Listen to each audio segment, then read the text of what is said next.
everybody on YouTube, it's Michael here, and in the next 15 videos I am going to be showing you everything that is on the Yamaha PSR-EW425 keyboard.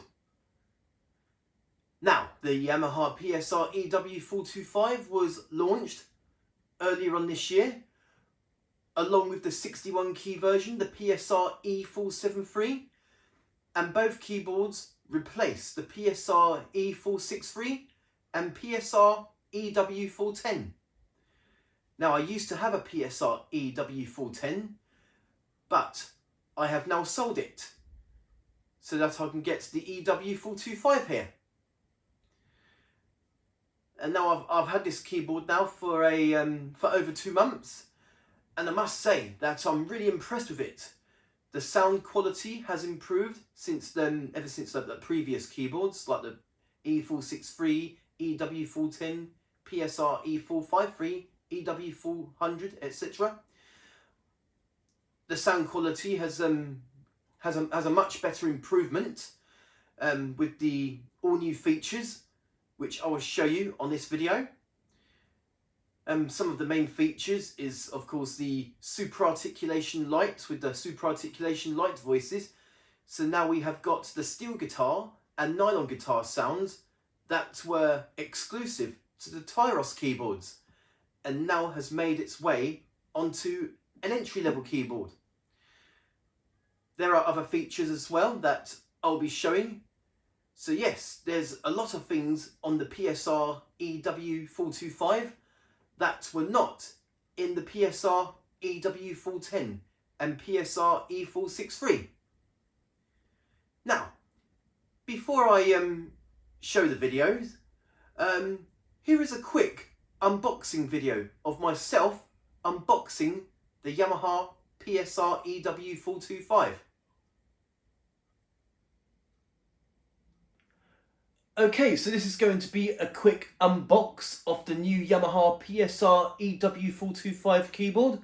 As you can see, I've already pre-opened the box before making this short clip. Okay, so here's what you get inside the Yamaha PSR-EW425 box. So now I'm going to take all of the contents out and what you get. So first of all, if I can get it out, it's taped on, 1 second. Okay, here we have the mains adapter.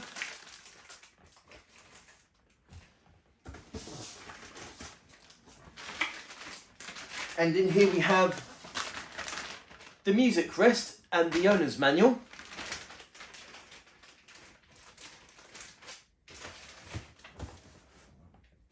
Don't think there's anything else in there.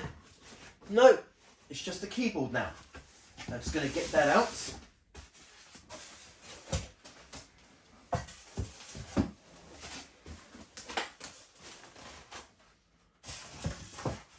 Okay, so that's everything in the box. And then we just take the keyboard out.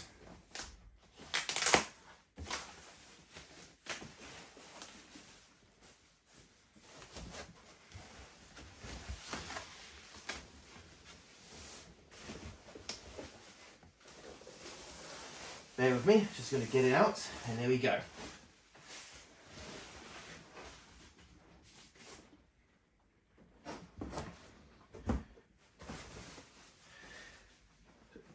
And there we go, the new Yamaha PSR-EW425, which replaces the PSR-EW410 and PSR-E463. Okay, so that was a quick unboxing video of the Yamaha PSR-EW425 keyboard. Now, with the videos that I'm going to do, the first 2 videos, including this video, will be the tutorial videos. I realised that showing everything in one tutorial video would be far too long, so I decided to make a part 2 of the tutorial video.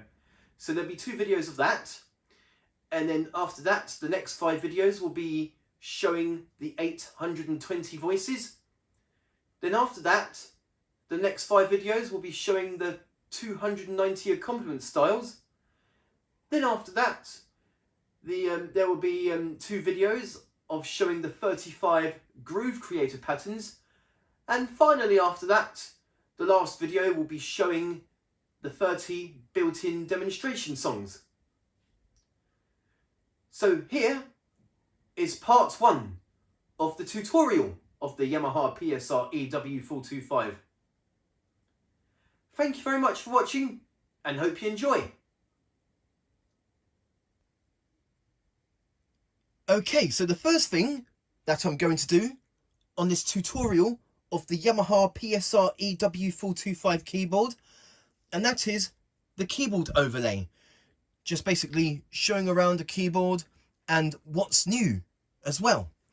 Now the EW425 has replaced the PSR-EW410.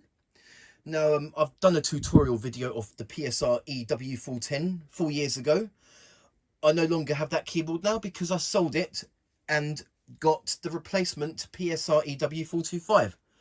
So yeah, this is just a quick overlay of the keyboard and what's new. So yes, as we go into the keyboard, the first thing we'll see that's new, and new for this range of keyboard, and that is the categorized buttons there. So instead of having numbers and a dialer to select a sound and style, we now have categorized buttons. So we for the sounds and styles.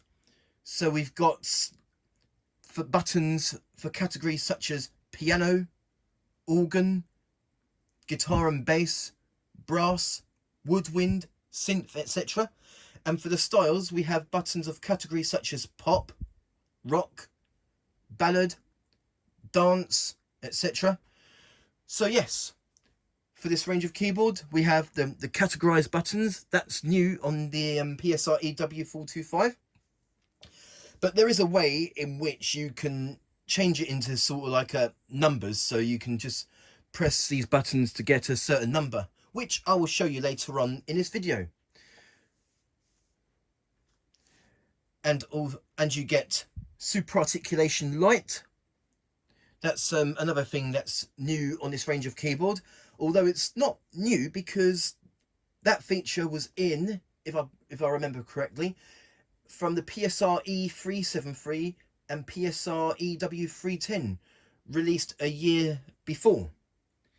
I think it was released late. I think it was released last year or 2020. I can't remember, but it was the PSR-E463 and EW410 that was the first to get super articulation Lite. And you also have a microphone input on the PSR-EW425, which is a first for an entry level keyboard from Yamaha. So yeah, as you can see, new design, and the buttons are somewhat like in different locations as opposed to the EW410. There's no dialer numbers buttons, you get categorized buttons. And yeah, that's just a little bit of a keyboard overlay, and some features are really good on this keyboard and that I'll show you. And now, before we start off with the tutorial and where I'll show you certain functions and features, I also have my personal opinions of there's some things that I like about the PSR-EW425 and some things that I don't like about the PSR-EW425.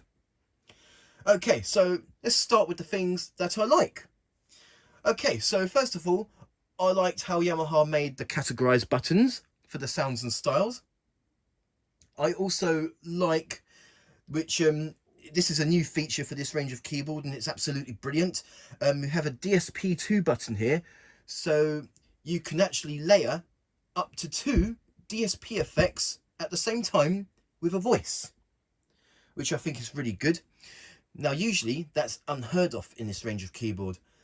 Back in like the 90s and the 2000s, etc., it was only the mid-range and top of the range keyboards that you was able to do that. And Another thing that I like about this keyboard is that we have the Super Articulation Lite with the Botton, and also with the Super Articulation Lite you get the all new steel guitar sounds and nylon guitar sounds. Now those sounds were originally from the Tyros keyboards, so another good thing is that we're now getting sounds from the Tyros. With the Super Articulation Lite we have the steel guitar and nylon guitar from Tyros. So yep, that's something I'll be showing you later on in this video. I also like the fact that there's a microphone input at the back of the keyboard. I also like the fact that there's a new button here called the shift button. I will show you that later on in this video. The shift button, in which you can hold down the button, and for certain buttons that has these the words with a little box and with it, as you can see we've got that one and so on. Not the tempo tap, we've got octave, and it takes you directly to that function. I will show you that later on in this video. I also like the Mega Boost button here, which you can make the speakers louder. So that's another good feature. And another thing that I like, that it's just the whole of the sound quality of this keyboard has improved since the PSR-EW410. So we've got now the live concert grand piano. I know that was on the PSR-E373 as well. The live concert grand piano that was exclusive to the back then Tyros 3 when it comes to home keyboards. And as I said, with the Super Articulation Lite, the guitar sounds from the Tyros has now made its way onto an entry-level keyboard. So that's absolutely fantastic. And even the Styles backing has that quality as well. So yes, those are the things that I like about the EW425. And now, there are some things that I don't like about the EW425. Although the sampling is very easy to do, you're restricted to these 4 buttons here. So very similar to the mid-range keyboards multipads like the PSR, SX and Genos and Tyros. It's very similar to the multipads. I actually preferred the sampling feature on the EW410, in which you have sample zones on the keys. So like with the bottom sample zone, you can actually sort of like change the sort of the pitch and shift of the sample. Unfortunately, there's no sample zones on the EW425 and E473. So that's a bit of a letdown, to be honest, in my opinion. You're only restricted to the 4 sample buttons there, which I think is not really as fun as playing the samples on the keys. So that's just my personal opinion. Some other people might think different, but yes, that's a bit of a letdown to me. Another thing that I don't like about the EW425 is that I'd have thought that they would compete with the Casio CTX 5000 and give you 4 variations per style, but no, you only still have 2 variations per style on this keyboard. So that's unfortunate. That's unfortunate, but hopefully they'll change that in future keyboards. We'll just have to wait and see in this range of keyboards. Like if in future there's going to be a PSR-EW430 or EW440 in the future, we just never know, because this has only just been launched earlier on this year, the EW425. Okay, so in relation to the styles, another thing that I don't like about the EW425 is that although you have 10 user styles, but there is no built-in style creator. So again, I thought this keyboard would have competed with the CTX 5000 Casio and have a style creator, because that would have been good. That would probably be one of the big stellar marks for this keyboard. So yeah, that's another thing that, you know, Yamaha could have done that. That would have been good, to have full variations per style and to have a built-in style creator. So yeah, that's another thing. And one more thing that I can think of that I don't like about the EW425 is the fact that when it comes to the groove creator patterns, there isn't any new ones. So whatever groove creator patterns there are on this keyboard remains exactly the same as on the PSR-E463 and PSR-EW410. So the E463 and EW410 has 35 groove creator patterns, and so does the E473 and this here PSR-EW425. So that's just some of the things that I like and don't like about the EW410. So there you go.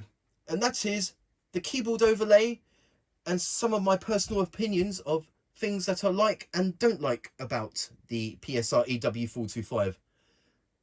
Now, onto the tutorial.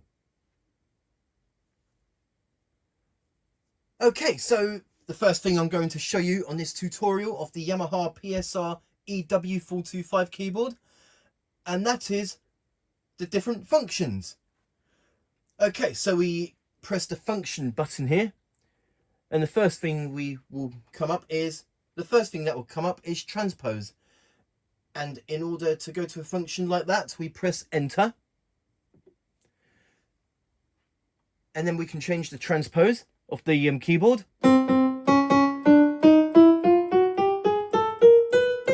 Goes up to 12 to -12, and you press these two buttons simultaneously to get the default transpose. Okay, and then we just press this button here, which is the exit button, to exit out of that function, and using the plus and minus buttons here to go through the different functions. Okay, so the next one we have is the tuning. So we just press enter to go to that setting.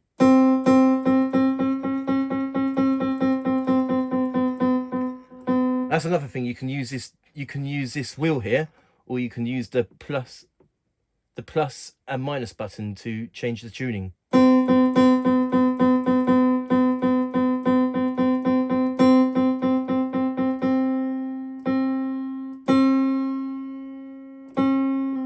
And press these two simultaneously to get the default tuning. So that's the tuning. We're going to exit out of that. Right, so the next function, we have the pitch bend range, so that we can change the range of the pitch bend wheel. So we just enter that, and then we can change the range of the pitch bend. So by default, the pitch bend is, and we can change the range like 3 or 4. Well, it goes up to 12.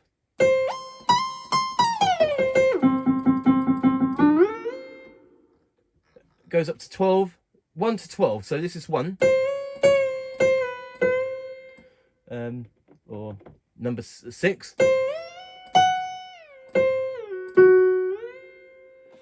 Okay, so that's the pitch bend range.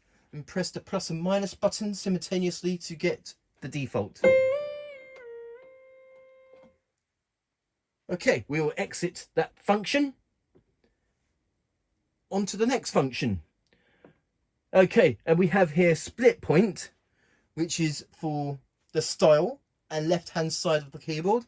Now, I will be showing the style controls and dual and split voices later on in this video. So I will show this function later on. Touch response, which changes the touch sensitivity of the keyboard. Now, as you can see, let's have a look. I can see that there's no touch button in which you can toggle the sensitivity on and off. So with the function here of the touch sensitivity, we can have it, the default is medium, and we have it hard and fixed. So we got soft, medium, hard and fixed. Fixed means that there's no touch sensitivity at all. So it doesn't matter how hard or soft you play the keys, it will remain fixed. So I'm going to start playing it soft and then hard.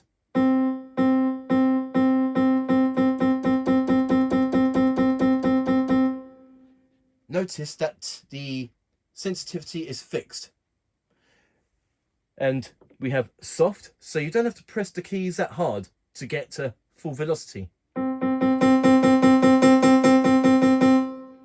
And then we have medium, which is the default, and hard.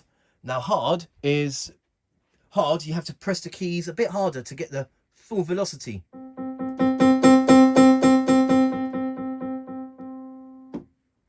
So that's the touch sensitivity functions. We exit out of that now, and we will move on to the next function. Now, main voice volume. I will show that later on in this video when I show the dual and split voices. So we have the main voice volume, the main voice octave, the main voice pan pot, reverb, chorus, attack, release, cutoff, and resonance. And then we have the dual voice functions. Again, I will show you later on in this video. Well, first of all, there's the dual voice, so that you can change the voices. So, for example, if you wanted piano and strings, or if you wanted, say, piano and organ, you know, that's all possible. I will show you these functions later on in this video. Again, we've got the dual voice volume, octave, pan, reverb, chorus, attack, release, cutoff, resonance. And the same thing applies to the split voice, as you can see. And then we have the style volume. I'll show you that now. We go to enter, and it alters the volume of the styles. So I'm just going to play a style quickly and show you.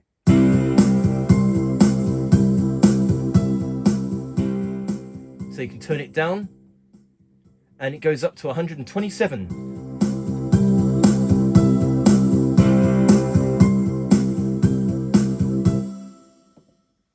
And you press the plus and minus buttons simultaneously to get the default style volume. Okay, so we'll exit that function, and we're going to move on to the next function. Hopefully the camera can pick up the screen and the functions. So just making sure, yeah, it looks to me like the it's really good on the screen, unlike the darker LCD displays like the blue LCD displays. I've had problems with the camera and the focus on the screen, which makes it look a bit not so good. Okay, moving on. Style volume. And now we have the fingering type of the chords. Although I will show you later on in this video of the style controls in which you can change the fingering type. So at the moment it's on multi-finger, smart chord, yeah, just multi and smart chord. But yeah, I will show you that later on. And then we have smart chord key, which is enter, in which we can change. See, if I remember, I think the smart chord, it was actually, yeah, I'll show you that later on in this video. Smart chord, if I remember right, this is like back when there was the PSR-225 GM, PSR-270, PSR-340. I think that had the smart chord feature. But yes, again, I will show you that function later on. Let's see here. And we have the groove volume, which is the groove creator volume. It's exactly the, well, to make, I'll just show you real quick. So.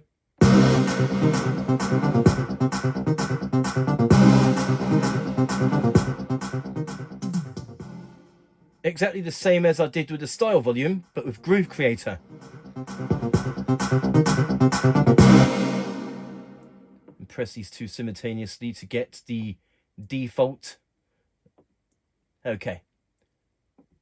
Moving on with the functions. Song volume. Okay, that's it's basically just the same as what I showed you with the style volume, groove creator volume, but this time it's the song volume. and we have here Melody VC, which I'm guessing that has to do with the songs. I'll have to look up that feature and show you later on. And now we have reverb with the different reverb types. How many are there altogether? There's 12 reverb types. I will show you that later on in this video. And then I'll exit out of that. And then we have the reverb level. Chorus, with the different chorus effects. There are 5 chorus effects. 6 is off, so technically there are 5 chorus effects. So I will show you digital effects later on in this video. And then we have the master equalizer, DSP1 type. Let's go to that. It's off at the moment, but I just want to check something. Let's see, DSP1, DSP2 type.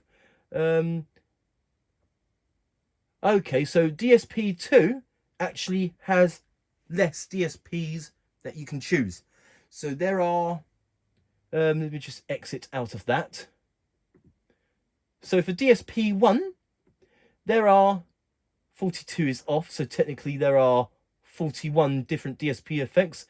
And for DSP2, we go to that, there are 12 DSP types for DSP2. Again, I will show you, because it's an amazing feature for this range of keyboard to be able to layer 2 DSP effects in a sound. So I will definitely show you that later. So I'm just going to get out of there. Okay. DSP2 part. All, keyboard, backing, mic, sampling. So you can change the DSP2 type on different things. So 1 is all, 2 is keyboard, 3 is backing, and so on. Moving on. Mic volume with the microphone input. Microphone pan pot. Let me just show you real quick. So it's center. So if it goes all the way up to R63, my voice on the microphone will only be heard on the right hand speaker. And if it goes down to L63, then it will be heard from the left. Okay, I will be showing you microphone features later on in this video. Okay, moving on. Microphone reverb, which I'm guessing is the reverb level of the mic. Okay, mic chorus and blank cut. I don't know what that is, but I'll have to look that up and show you, because I want to try and go through. I want to try and leave no stone unturned and show you everything. And sample volume, which is the volume of the samples. So sounds like I am losing my mind. Can you hear it? Can you feel it? Okay, that's just the sample volume. Now the harmony and arpeggiator. Again, I will show you later on in this video. If I go to there, we have harmony types here, and we have here. So they're actually all together. They're not separate. So we've got all these harmony effects, and then after that we have up octave, down octave, and these are all the arpeggiators. Harmony volume, arpeggio velocity.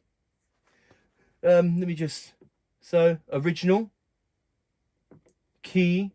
Okay, so the two you have.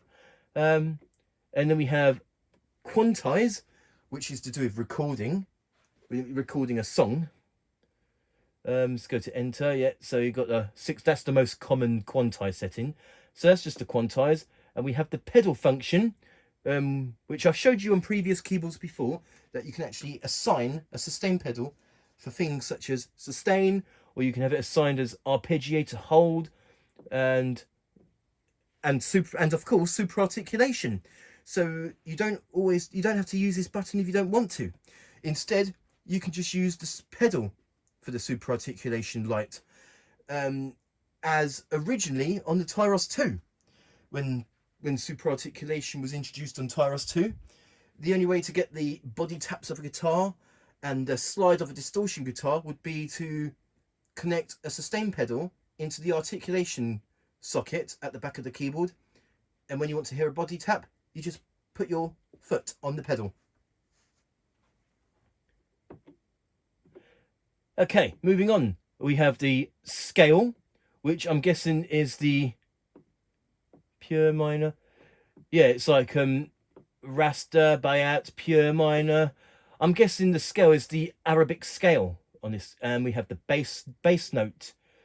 So I've got to go through these features, and I mean, I've only had this keyboard for a couple of months and haven't gone through everything yet, because during the time I had the keyboard, I've been playing around with the sounds and styles.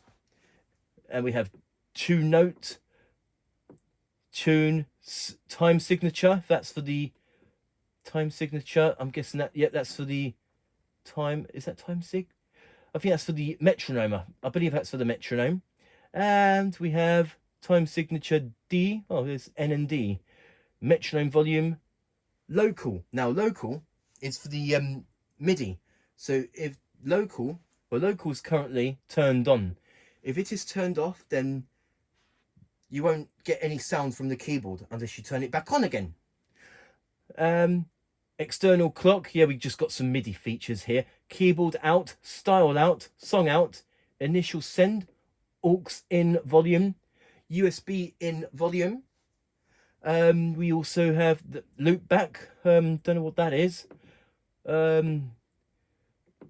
Melody SP. Super. Don't know what that means. I have to look some of these up. Style freeze, trans freeze, voice freeze, storage. Storage. Oh, I just pressed something and it's now telling me to wait. Now it's telling me. So yeah, some of these things I've got to look up and what to do. Demo group. That's something I'll show you. Play mode. Speaker. Headphone switch. So basically, I'll show you that actually. Not now, but later on in this video.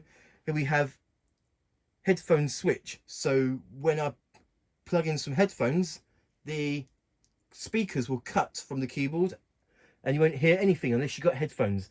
And then we have on. So the speakers will be, so you'll be able to hear the speakers from the keyboard even if I do have headphones on. And then we have off. So the speaker's actually turned off now.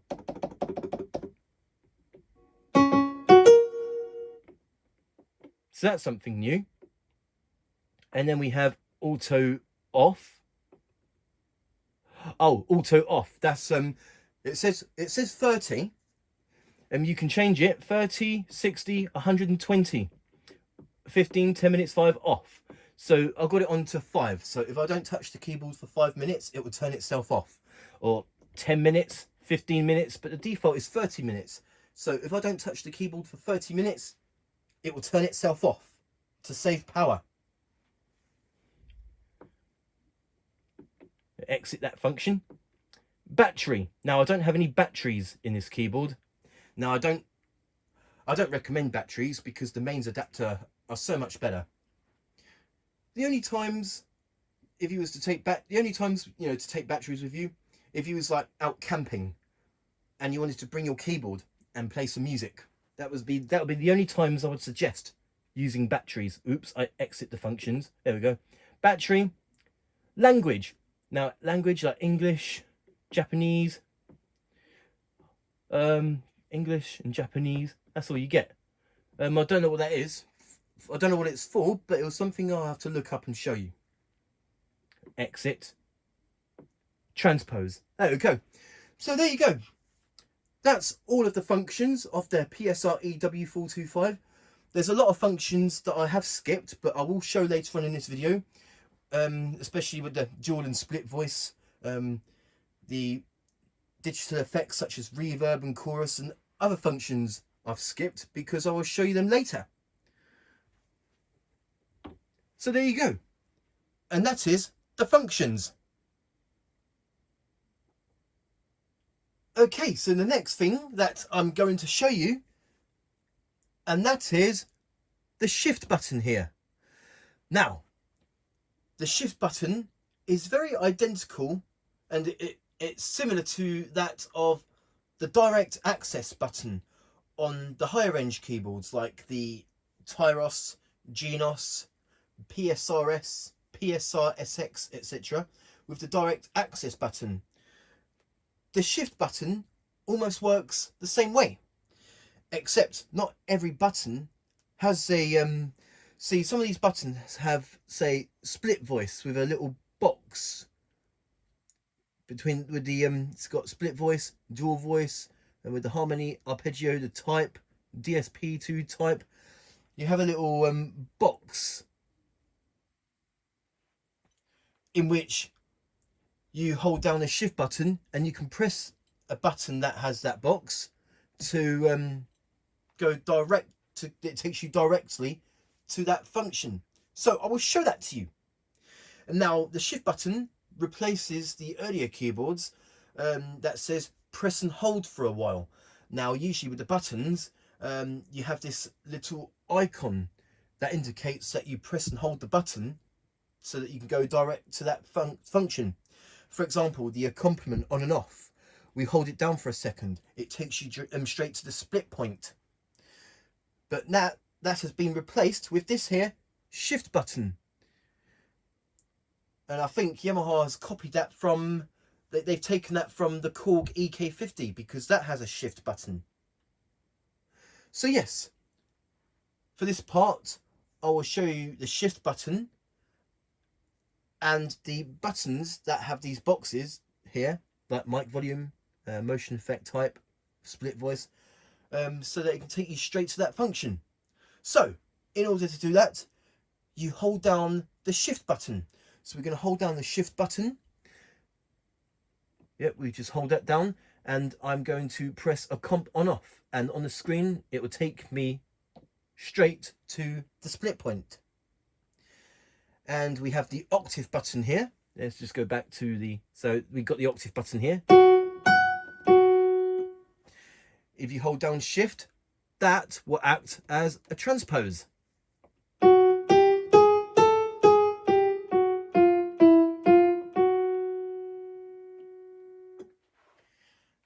And now more with the shift button, we have the mic volume. We just hold down shift and it takes us to mic volume.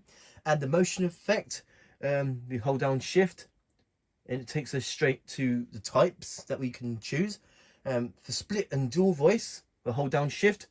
You can select the split voice and the dual voice. You can change the dual voice as well. And then we have harmony, arpeggio. We hold down shift and press that, and it takes us directly to the types we can choose.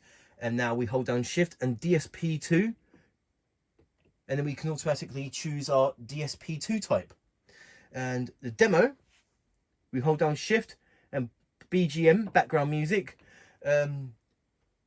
which I will show you later on. Basically it's selected as demo and we have preset, so it's on demo, so it will only play back the 3 main demos. And preset, if you press demo button, it will play all 30 preset demonstration songs.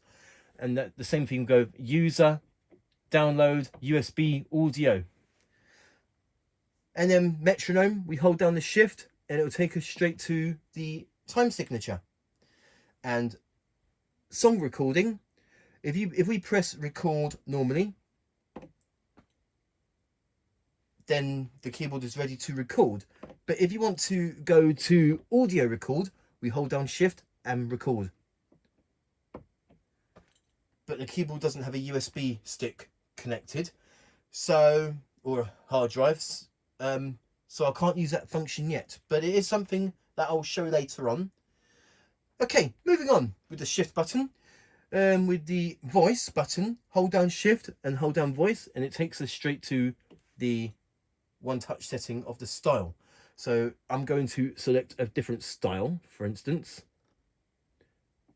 Oh, let me just go back to the, yeah, classic 16-beat. We hold down shift, press voice, and it doesn't matter what number sound you're on, it takes you straight to the one-touch setting of the style. Right, moving on. Not many more left with the shift button now. Alright, so with the function, hold down shift and it takes us to file control. So if you wanted to load a style that you've downloaded, we exit that. And then we have the Mega Boost button, which takes us straight to the master equalizer type. So we hold down shift and Mega Boost button and it takes us straight to the different equalizer type. And then when it comes to sampling, we hold down shift. Let me just loop some samples real quick. So we're gonna do these.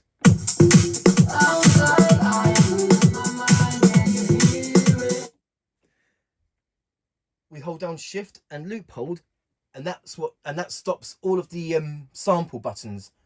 So if you've got all of them turned on, you can turn them all off by holding down shift and loop hold button here. Right, now the last thing that I want to show you with the shift button, and it's the last thing possible within the shift button because I've just about showed everything you can do. Now, as I said earlier on about the categorized buttons here for the sounds and styles, well, you can also change it to like just a standard dialer number, so you can dial a number of a sound and style. So at the moment, as you can see, it's on the setting in which it is categorized. So piano, organ, guitar and bass, strings. Yep. So it's currently set to category. And the same thing goes with the styles. Okay, well, in order to go out of the category function and just do a standard dialer number so that you can dial your own number. Okay, so we hold down shift and we hold down the portable grand button, and on here it says num lock, which is number lock. So we hold down shift, portable grand, and hopefully you can see on the screen it says num lock. Now the buttons are no longer categorized. I can now type in a number. So this is button 1, 2, 3, 4, 5, 6, 7, 8, 9, 0, minus and plus. Just like the older buttons on the previous keyboards. So let's just say that I want to go to, say, sound 74, for instance. We just dial 0, 7, 4. Notice that it's no longer categorized. There's a steel. There you go, you can hear now. That's one of the sounds that was originally from the Tyros. So yeah, and the same thing goes to the style. If I want to go to style, say 57, I just type in 0, 5, 7. So upon holding shift and portable grand, I can now change the voices, and these act as a dialer tone so that you can dial the number of the sounds and styles you want to select.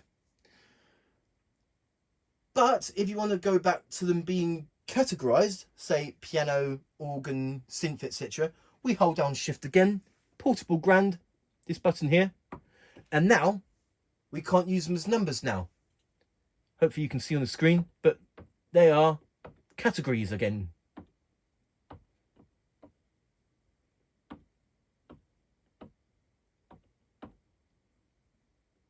But in order to change them in so that you can change different sounds and styles numbers, you just press shift again, or hold down shift again, and portable grand. So you can toggle it both ways. Okay, so that is this here shift button, in which quite a lot of the buttons have these icons here, which you hold down the shift button along with these buttons, any one of these buttons, and it will take you directly to that function. So that is the shift button. Okay, so the next thing that I'm going to show you, and that is the dual and split voices. in which with the split voice you can have one voice on the left hand side of the keyboard, and with the dual voice you can layer up to two voices at the same time with your right hand. For example, you can play piano and strings at the same time. Okay, so I've said earlier with the functions that I will show you the functions of the dual voices and split voices later on in the video. Well, now that I'm showing the dual and split voices, I will show you the functions, including the main voice as well. Okay, so first of all, with the dual and split voice, we turn them on. So we got split and dual. So here's the split, and then we have the dual voice. So we got the bass and the dual voice, piano and strings. Right, so this is the part in which I will use the shift button to my advantage. So we hold down shift and split, and this is where I can change the split voice. So we've got finger bass. So we got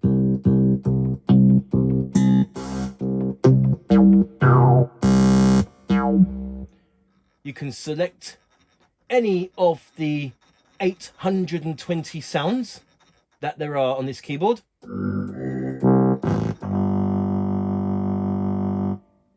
And we press these two simultaneously to get the default split voice. And the same thing goes to the dual voice. We hold down shift and dual, and this is where we can change the dual voice. So it's currently on strings. Again, you can use any of the 820 sounds on this keyboard. So we've got strings, or brass, or yep.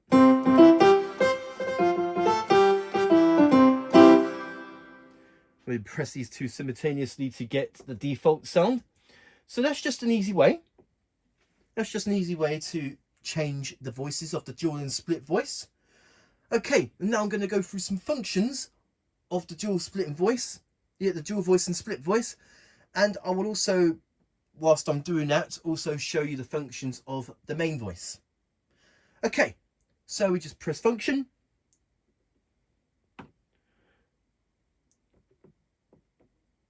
So first of all, just to make things, so yeah, that transpose tuning, I've already showed those before. Okay, so we have the main voice volume. We just enter that function, and then there's the, oh, let me just turn those off. Yep, let me just turn those off. So all we got is piano, and then we can change the volume.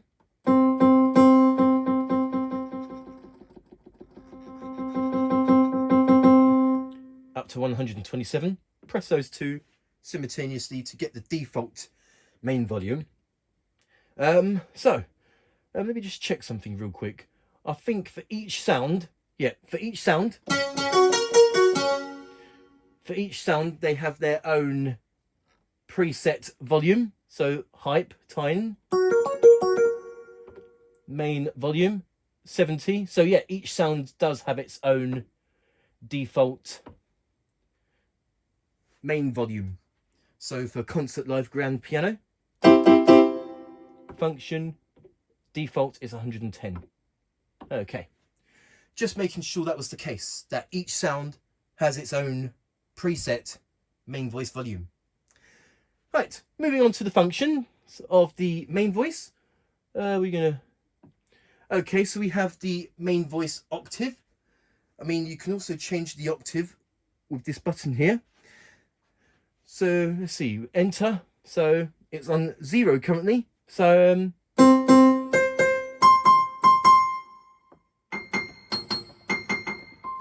we can also use this octave button here.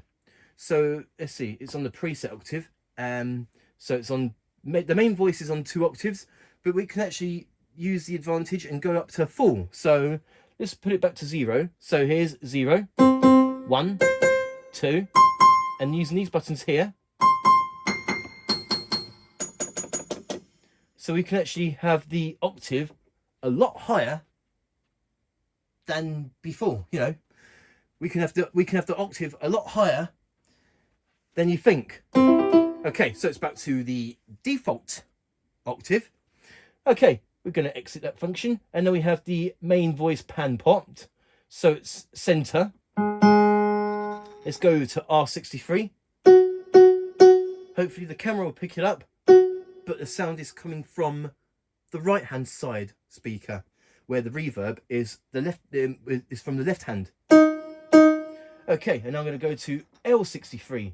So right now, the sound is coming from the left hand side speaker, whilst the reverb is coming from the right hand side speaker. Okay, so that's the main voice pan pot. So, okay, moving on. And now we have the main voice reverb level. There we go. So it's on 16. But it goes up to 127, so it's going to have a lot of reverb. So that's a lot of reverb. Or we'll go put it to 0, and there will be no reverb. So there we go. That's the main voice reverb. And now we're going to move on. Then we have the main voice chorus, which I will show you. So I think there is a chorus effect currently on, but the main voice chorus is down to 0. So watch as it changes when I do the numbers. There we go. It's got lots of reverb.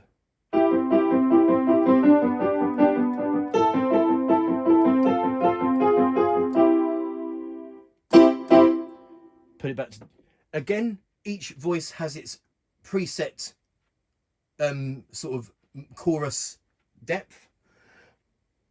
Okay, moving on. Now we have the main voice attack. So that's actually quite a useful thing. Then we have attack, put it down to 0, which is originally let's put it 64 and put it up to say 95.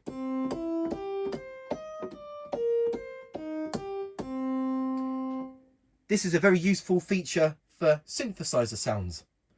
So yep, if I remember, let's have a look. Let's go to harpsichord, for instance. Yeah, actually, let's go through another. I just want to see if it still stands at 64, so I don't think any of the sounds will have its preset. I could be wrong. Okay, so that's the main voice attack. Moving on with the main voice functions, we have main voice release, which again is like a, you know, sort of a sustain. Let me show you. Okay, it's on 64. So let's see. Oh, I see. Let's go to 64 and it's normal. And go all the way to 0, and the sound will just automatically cut off as soon as you release the key.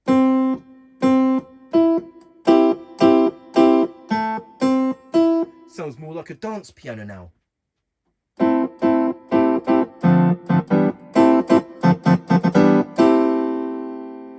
So that's a really cool function.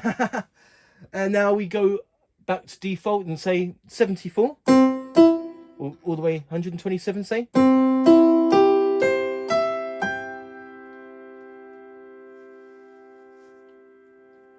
Which acts like a built-in sustain.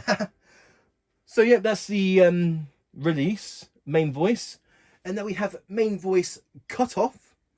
You can also do the cutoff with the real-time live control knobs, which I'll show you later on. Okay, so let's go to that. So cutoff.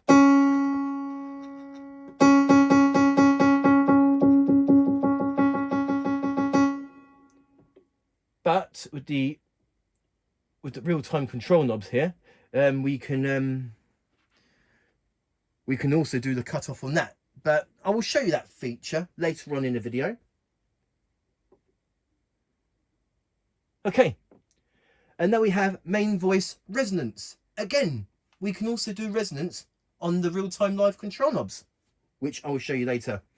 Main voice resonance.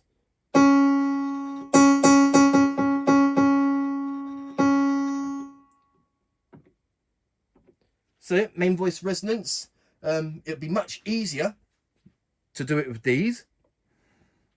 All right, moving on. Okay, so that's all the features of the main voice. And now we're going to do the features of the dual voice. Okay, so dual voice. Well, with the function, you can also change the dual voice, doing it that way. But I find it much more easier just to hold down the shift button and dual. Okay. Oh yeah, so we need to play the dual voice. So yes, dual voice volume, exactly the same function as of the main voice volume, except you're controlling the volume of the dual voice.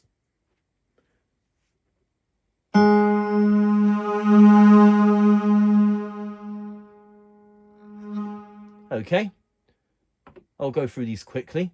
And then we have the dual voice octave.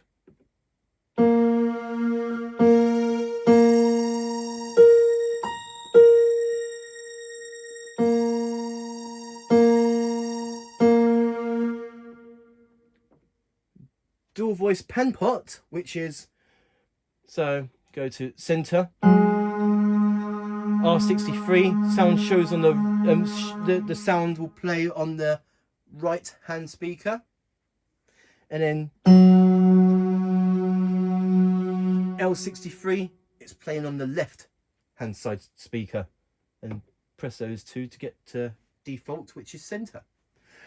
Okay, moving on. And then we have dual voice reverb. Again, same as the main voice, but it's a dual voice.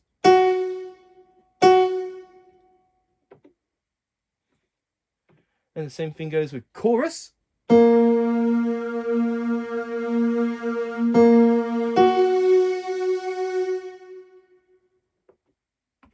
Can't really pick up the chorus on the string sounds, but it's the same function as of the main voice. Okay, we'll move on to that, and then we have the dual voice attack.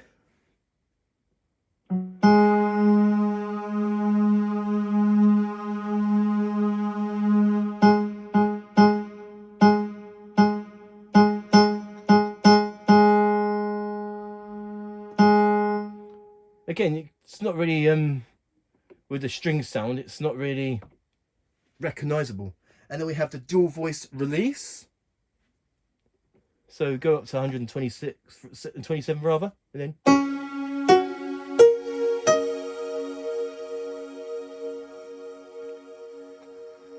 go down to 0. Okay, moving on. And then we have the dual voice cutoff. Okay, so, oops, I pressed the wrong button. That's okay.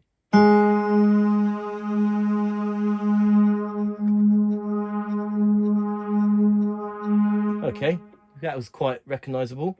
And then we have the dual voice resonance. Oops, dual voice resonance.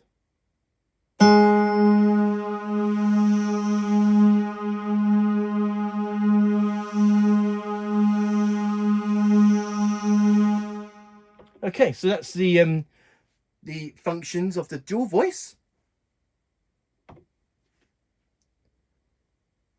Now moving on to the split voice functions. Okay, so again with the split voice, enter, you can change the split voice. Oh, I better turn that on.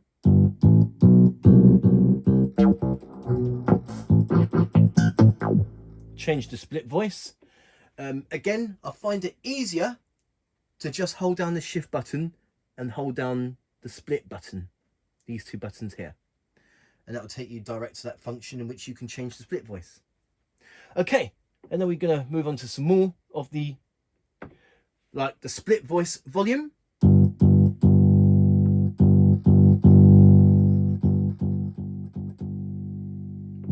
Okay, and now moving on, we have the split voice octave.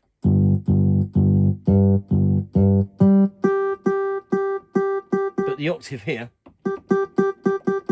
doesn't affect the split voice, it only affects the dual voice and main voice.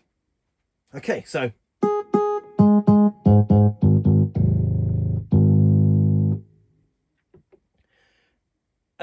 moving on, we have the split voice pan.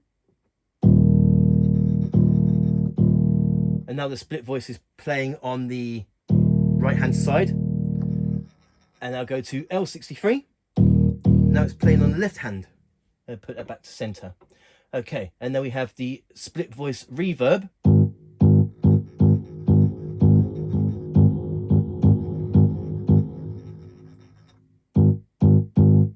Okay, the reverb level. And then we have the split voice chorus level.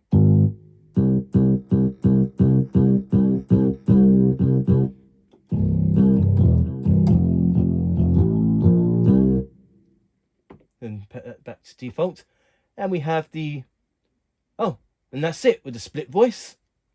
I thought there would be split voice resonance and cutoff, but no. Okay, so there you go. And that is the main voice, dual voice and split voice functions, in which you use the functions so that you can change the volume of the dual and split voice and main voice, the reverb level, chorus level, and with the dual voice and split voice you can change the attack, release, resonance and cutoff. So that is the dual and split voices, as well as the main voice functions. Okay, so now the next thing that I'm going to show you, and that is the style control. Okay, so we have a comp on off, intro ending, main autofill, sync stop, sync start and start stop. So obviously start stop, you just start and stop the rhythm. Let's turn that down a bit and press a comp on off to turn your comp on.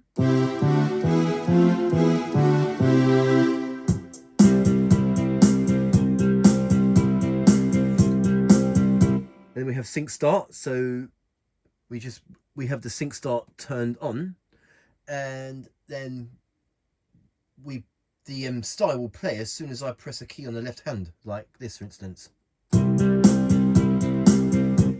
And now with sync stop, the style plays when I press the keys, but it will stop when I let go.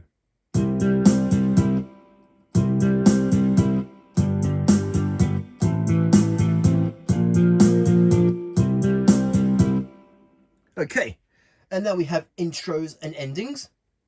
So we press sync start, intro. Oh, there we go. And then we can finish it off with an ending.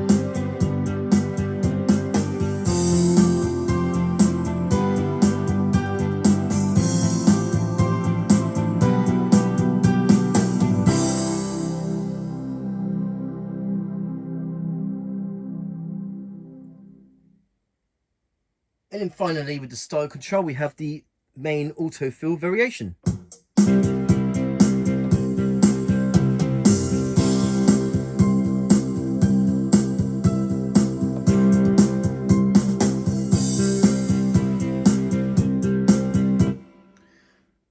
But there are other functions that you can use within the style control. Okay, just like I showed on the functions earlier on, we hold down shift to go directly to the split point function, in which we can change the split point of the styles. So for example, it's currently on 54, and let's just say I want it a higher octave. So for example, get it all, hopefully you can see on the screen there, it tells you where the style, so let's say up here for example.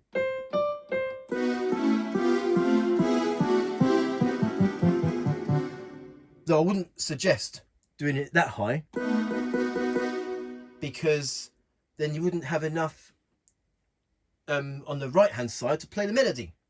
And another thing I forgot to, what I forgot to show you is that the split point does not only apply to the style, it also applies, to the split voice. So it goes up. So it applies to the split voice as well as the style.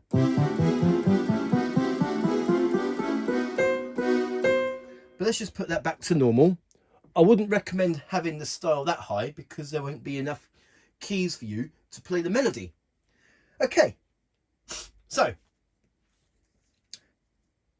there is something else that is new in this range of keyboard. Something that you couldn't do on the previous keyboards, which was a shame because it's really fun. What somebody told me, see, I didn't know this myself. It was actually somebody on Facebook told me. The fact that, you go to the style, that on this keyboard, as well as the PSR-E463, you can change the voices of the style channels. Now, it's really simple really. You just hold down shift and press one of these 6 buttons here. We got the drums, bass, chord 1 and 2, pad and phrases. We hold down shift and press one of those 6 buttons and it will come up with this menu. So here it says style, drums, please. So we, yep, how do we exit that? I think we just exit. There we go. Oh, sorry. So yeah, hold down shift and we can change the voice of the drum part.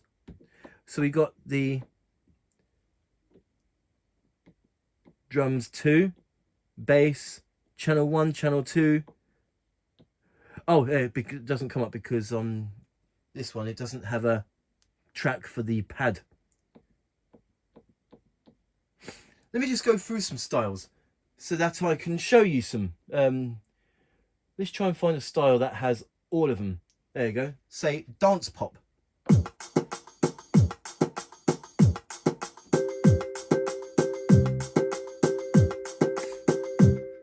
Hold down shift. There we go. If you press the button again, you can, hopefully you can see on the screen, but there's a drum channel 1 and drum channel 2. And then we have the bass, which is only 1 channel, chord 1, chord 2, pad, and phrase 1. This only has phrase 1. So it basically acts as an 8-channel sequencer. So each style has 8 channel parts, though not all styles do. So let's say for another, let's take the style sweet pop, for instance. Change the variation. And let's see here. Drums 1 and 2. We have bass, chord 1 and 2, pad, phrase 1 and 2. So yeah, upon holding down shift and one of these buttons, we can actually change the voices of the style parts, which is absolutely fantastic for this range of keyboard. So let me just show you a few examples. So we're gonna start the style. Yes, and whilst the style's playing, I'm just gonna go around and change the voices of each part. Hold down shift. So we're gonna change the drums.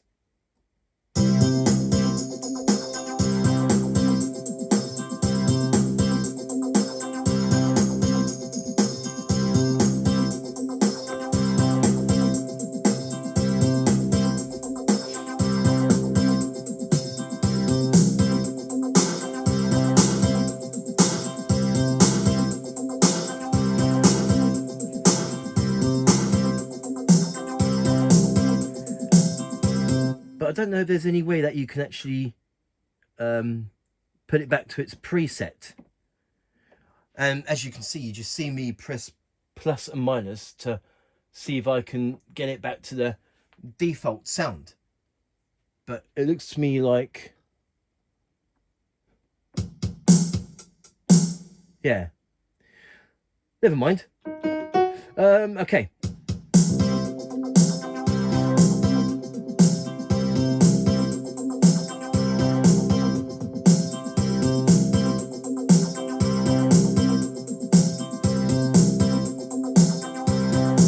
Okay, now I'm going to change the bass of, I'm going to change the voice of the bass.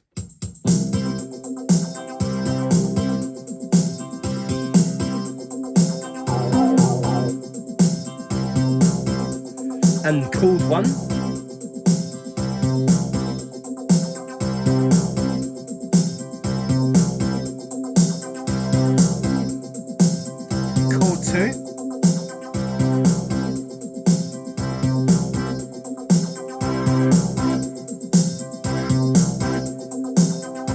And I'm going to change the pad.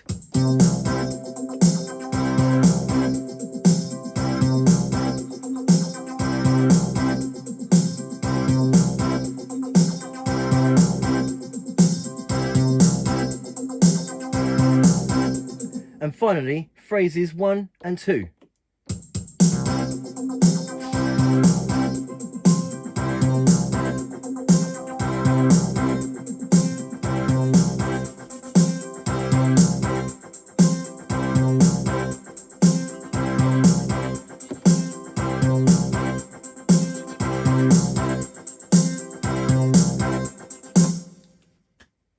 So yeah, there you go with the track control, which you can change parts of the style's voices, which I think is really handy.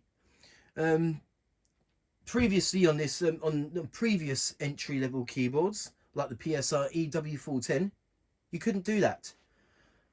So yes, as somebody told me on Facebook, that you can change the voices of the style channels, and that's how you do it.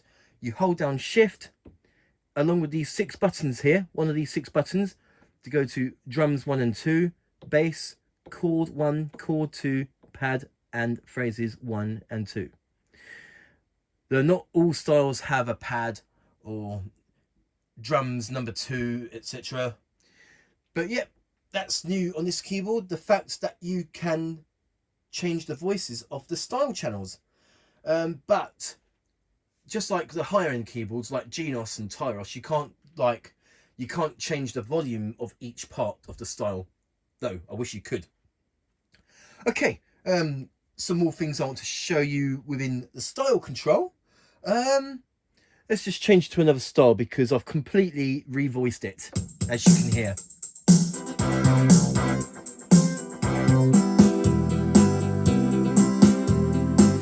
So yeah, I completely revoiced that style, so I'm going to change to another style.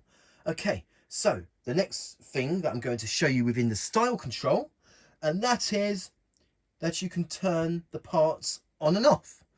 Though it's only 6 buttons, so when I hold down Shift, it says drums 1 and 2 and phrases 1 and 2. But if I turn off the drums, then that will automatically be drums 1 and 2 turned off, as well as phrases 1 and 2. So I'll show you that. So we're going to start by turning off the drums.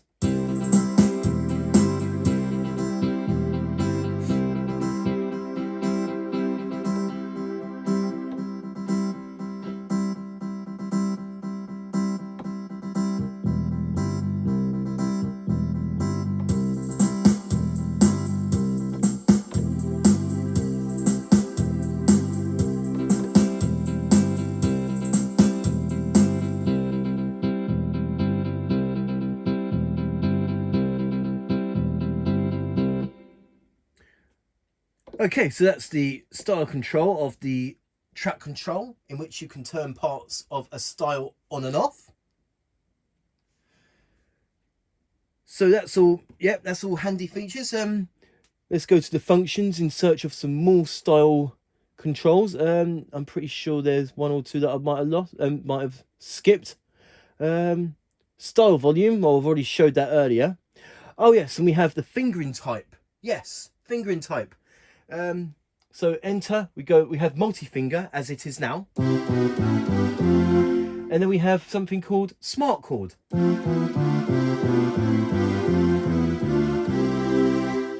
It's the same as, it was the same as exactly what was on the PSR-225 GM, PSR-270 and PSR-340. Those keyboards, they're over 20 years old now, but they had smart chord. So I wouldn't say that it's a new feature.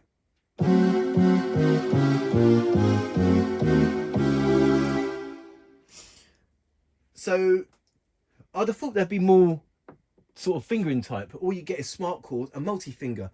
I thought that there would be, like, say, single finger, fingered on bass, AI fingered, etc. Okay, so moving on with the style controls, we've got the fingering type. It's currently on smart chord. See, I'm pressing C, or I'm pressing B, but it's giving me a different chord. So that's what smart chord is. Okay, so we have the smart chord key. Okay, so smart chord key. It's so SP1, SP, yeah, goes to SPF. I'll have to go through them, and it just gives you different sort of chords. So it's on SPO right now. So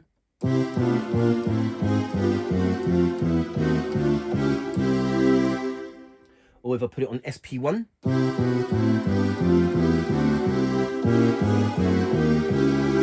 So it gives me different sort of chords. So like F, for instance, that would be different if I was to change it.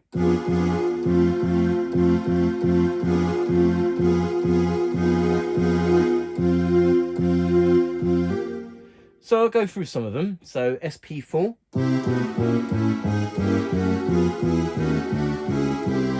Let's play a style.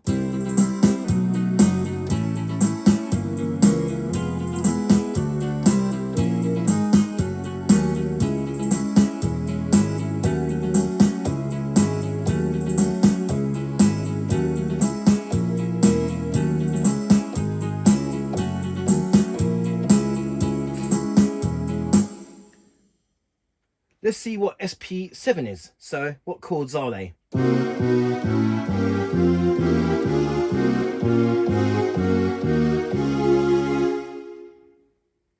So SP7. So I wonder what the FL is. So FL1.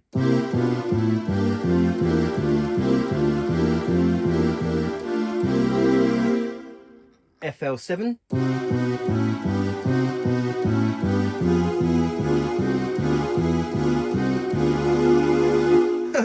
That's actually quite fun, the smart chord. FL5, for instance.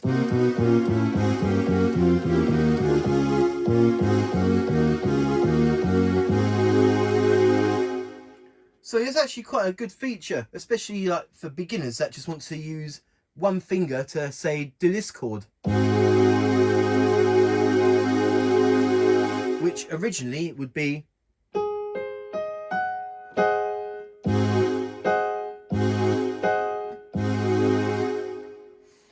so that's the smart chord feature and the different smart chord keys. So depending on which one you choose, it has this different smart chords on each of these keys. Let's go back to the fingering type and put that back to multi-finger. Okay, so I think that's it with the style controls. Some of which are really fantastic for this range of keyboard. The fact that you can revoice styles, turn style parts on and off, but you could have done that on previous keyboards of this, like I think the PSR-E433, even though that's probably about 10 years old now, but I think you can turn style parts on and off on that keyboard. But for the first time in the PSR-E400 series, we can now revoice the styles. And with the functions, the smart chord, that's a really handy feature. So yeah, great stuff. So there you have it. And that is the style controls with the different fingering types, multi-finger, smart chord, turning parts on and off, split point, and revoicing styles. Okay, so the next thing that I'm going to show you, and that is Groove Creator Control. It works in almost the same way as the style control, but it's the Groove Creator. So we're going to just put on the Groove Creator, and already the keyboard waits for me to play. So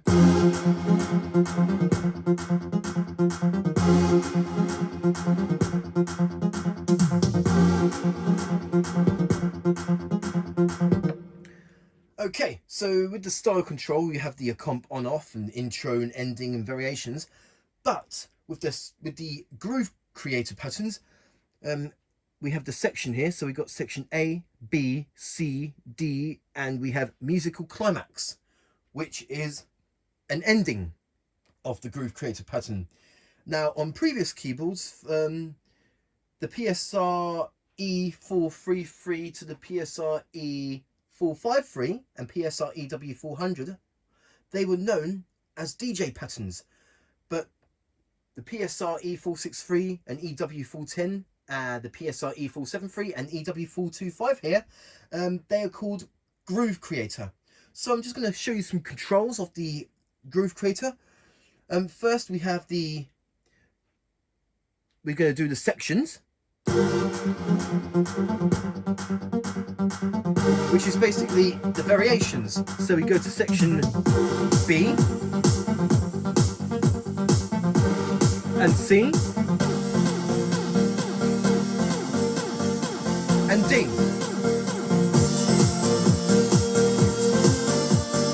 And then we can go to musical climax for an ending.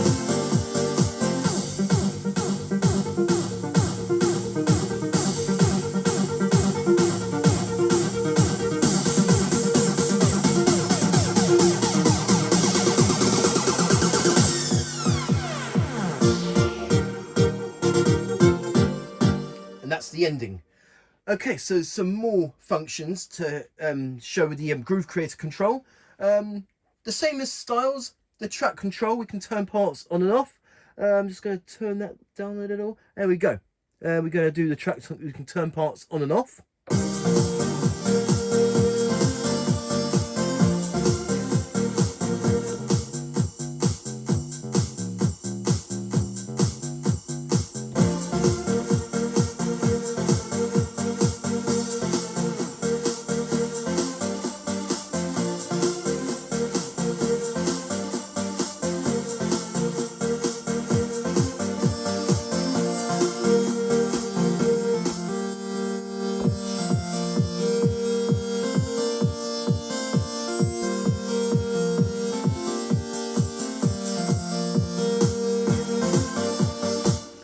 So yeah, that's just the track control where you can turn parts on and off, exactly the same way as I did with the styles. Okay, now to moving on, with these section buttons here, we can actually re-trigger the section that we got on. So we're going to do what we've done. It's on section D at the moment. It's going to stop that, and if you hold down the button, the pattern will reset itself. So I'll show that to you.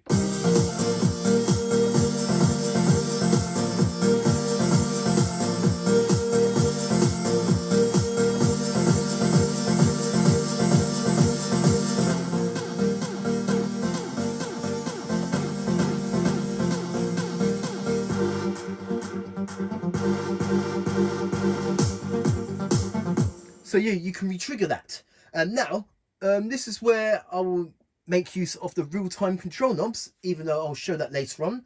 But this is for the Groove Creator. So we go to knob assign, we go to the back-in, and on top of that we can also have things like resonance and cut-off. So let me just show you that.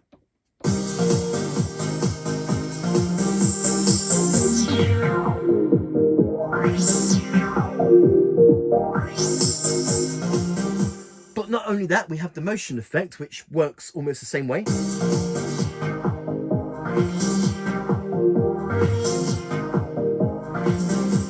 Okay, moving on to the knob assign, the re-trigger.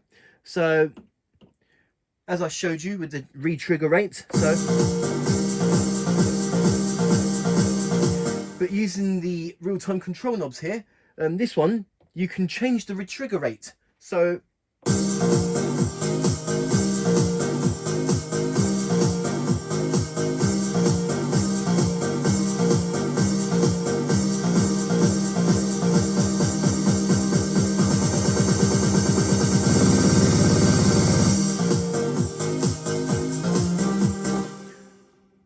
using that re-trigger rate here, this knob here, you can change how slow or fast the pattern re-triggers. And yeah, it's really it's a useful feature. It's been on the keyboards for quite some time. I'm probably guessing ever since the PSR-E433. So yeah, and then we have things like Well, actually, no. I will show that later on. The real-time control knobs, and also within the function. Let me just show you real quick. If I can find it. There we go. Groove Creator Volume. So.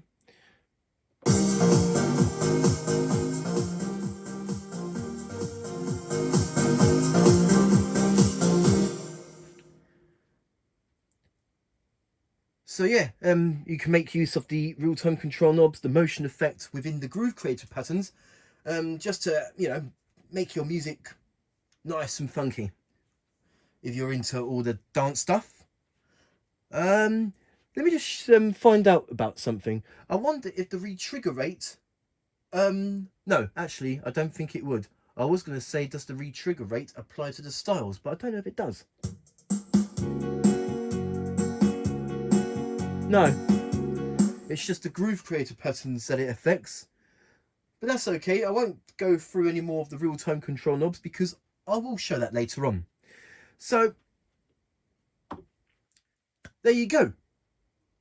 And that is Groove Creator Control, in which you can change sections, hold down the button to re-trigger the section, using this real-time control knob here to determine how slow or fast you want it to re-trigger, and turning channel parts on and off. And that is the Groove Creator Control. Okay, so the next thing that I'm going to show you, and that is the articulation button, which takes effect with the super articulation light voices. Now let's see if we can find a super articulation light voice. I think the best place to search would be the guitar voices. There you go. And hopefully you can see on the screen, but up there it says S-Art Lite, indicating that it's a super articulation light voice. So we've got this nylon guitar here.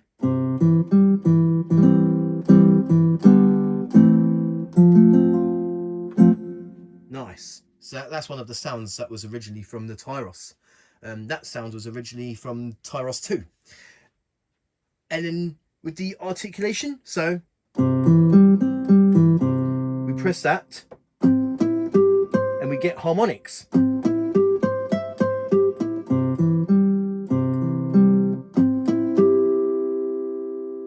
So yeah, how cool is that?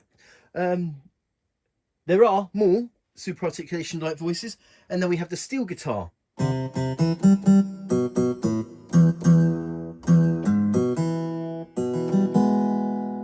We press this.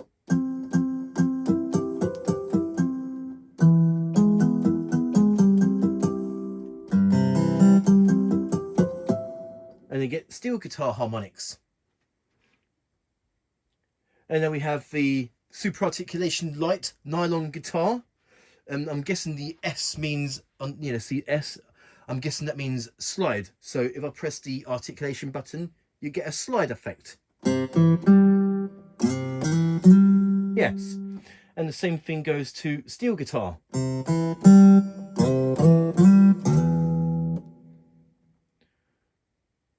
And now we have distortion guitar. So,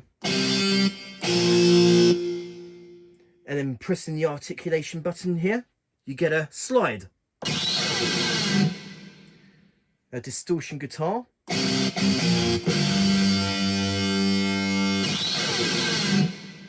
Which was originally from Tyros 1. So that's some of the super articulation light voices and what you can do with the articulation button. And now, one more thing with the articulation button is, let's just go to another SA light voice. There we go. So we've got harpsichord. Hold that and you get an octave harpsichord.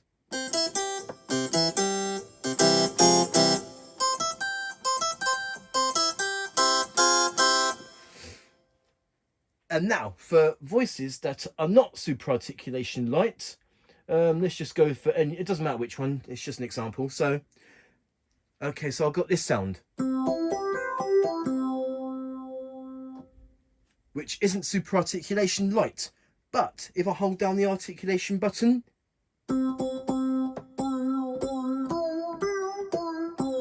it acts as a modulation wheel. So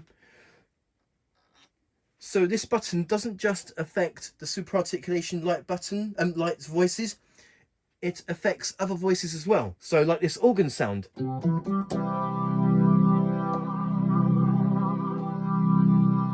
We've got a sort of a rotary effect.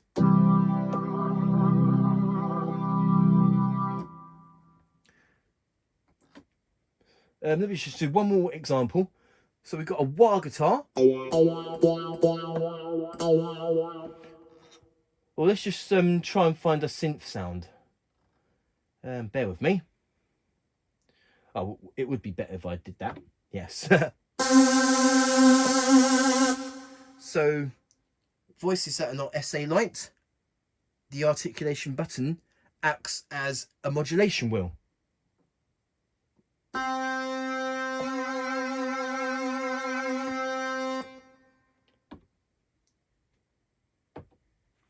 So there you go. And that is the articulation button here, along with some of the super articulation Lite voices and voices that are not super articulation Lite. The articulation button will act as a modulation wheel or rotary effect for organ sounds. So yes, I'm not sure exactly how many super articulation Lite voices there are, but now it's coming to the point where we're getting sounds from the Tyros onto an entry-level keyboard. So yes, technology sure goes by fast.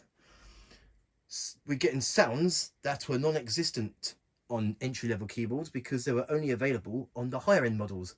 But now they have been moved onto keyboards such as this one, the EW425 and the E463. And that is articulation button with super articulation Lite voices. Okay, so now the next thing that I'm going to show you, and that is metronome. So we just press the metronome.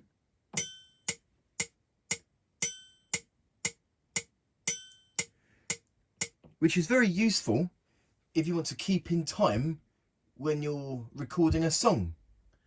So with the metronome, I'm going to show you the functions of the metronome. So first of all, we obviously have the tempo so that we can change the metronome tempo.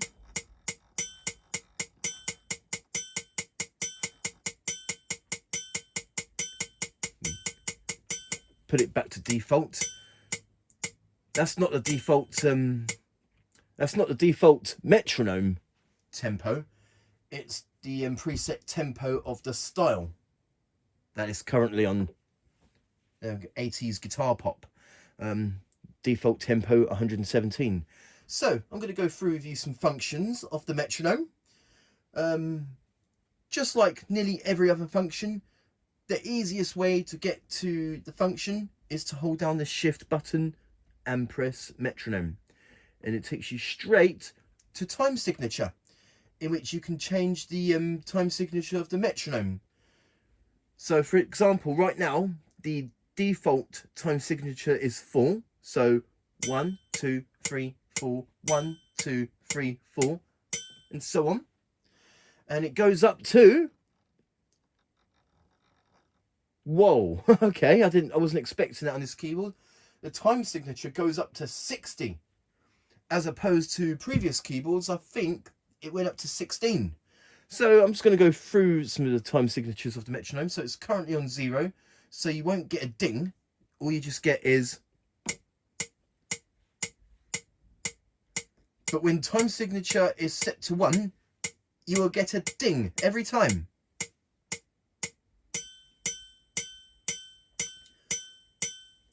One, 1, 1, 1, and then we have time signature 2, time signature 3, as if it's a waltz style, and the default time signature 4. Or say we want time signature 8, 5, 6, 7, 8, 1, 2, 3, 4, 5, 6, 7, 8. Or if we want something like 13, 9, 4, 5, 6, 7, 8, 9, 10, 11, 12, 13, and so on.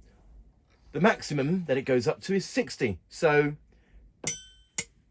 you will have to hear the ticking 60 times before you hear a ding.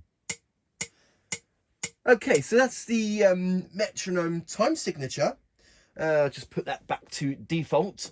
Now there is another function with the metronome. Here we have time signature D. Now, yes, as it shows on the screen, time sig D. Now what that does, that it cuts the tempo in half if you want to have it slower, and it doubles the tempo if you want to hit fast. So here's an example. It's currently on 4, and I don't even have to change the tempo tap. Okay, so now I'm going to set it to 2. Notice that the tempo has been cut in half. Or I'll go to 8, which doubles the metronome. So it doubles this. 1, 2, 3, 4. Put it onto 8 and it doubles that. And I can also put it to 16 and it doubles the 8. So it's really fast. And that's the maximum that it goes to, 16. Now I'm going to put that back to default, which is 4.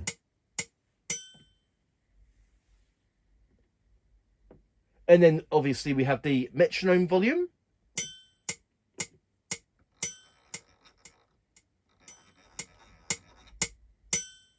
Yeah, put that back to default.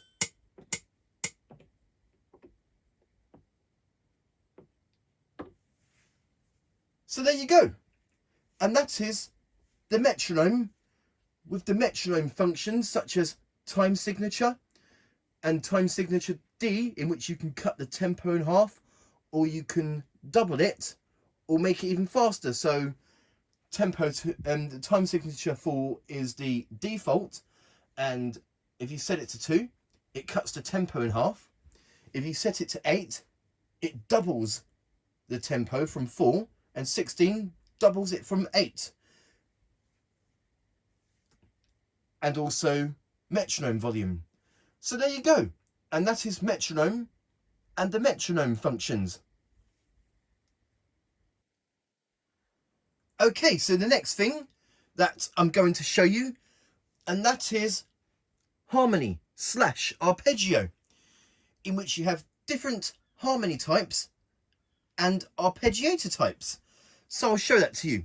So first of all, we're going to turn the harmony on. Oh, sorry, it was already on. We're going to turn on the comp.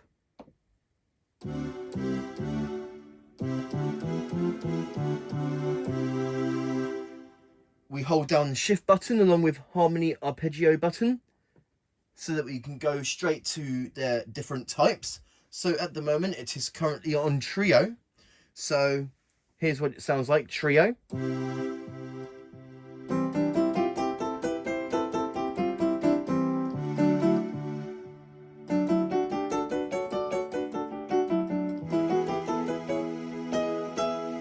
And there's, how many types are there? There are altogether 26 different harmony types. And then starting from the 27, there are over 150 arpeggiator types. So there are far too many for me to show you all of them, but I will show you some of them and show you some examples. Okay, so now I've put the harmony on duet.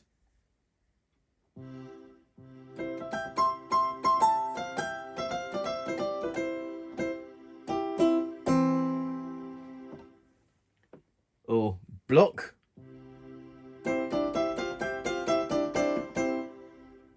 Country.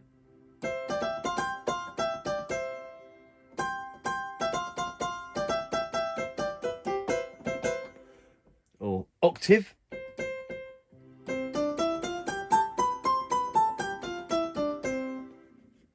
or trill.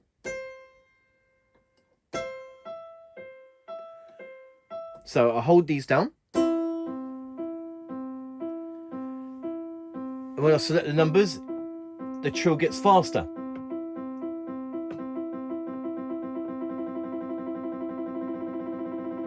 And tremolo, same thing. And echo.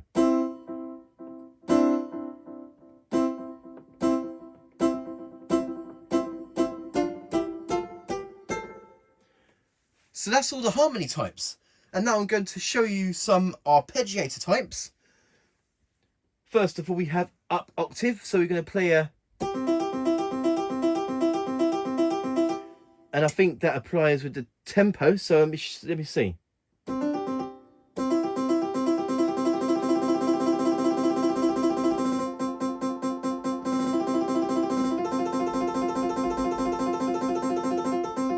So yeah, the arpeggiator, it's either slow or fast depending on the tempo. Okay, so let's go for some more arpeggiator types. So we have synth arp. So it would be better to use a synth sound for this. Here we go. Here we go. Oh, no, it's changed now. That's okay. I'll just turn it on.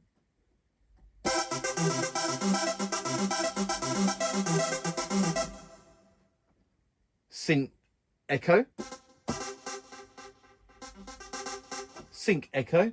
Or step line.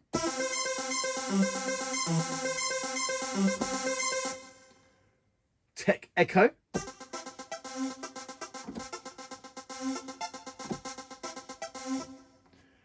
Trance 1.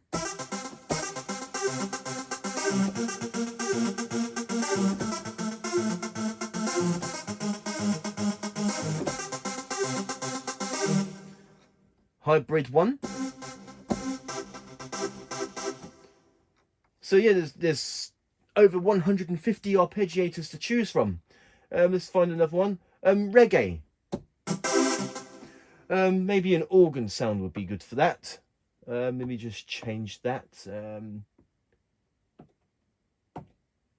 So yeah, reggae free.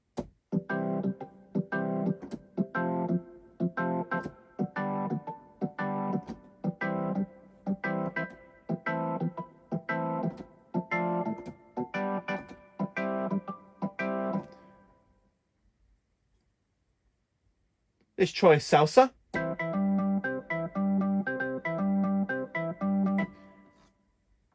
Strum. Okay, so strum, I think that would be ideal for guitar sounds. So let me just go to a guitar sound.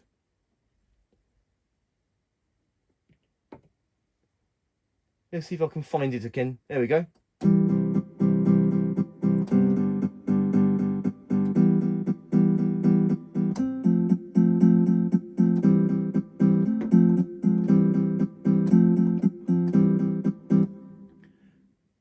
Let's see, strum 4.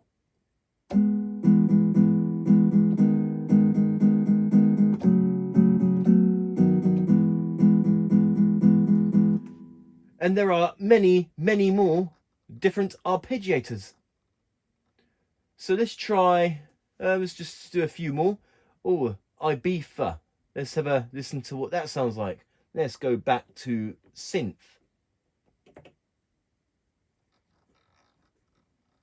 And now I've got to find it again.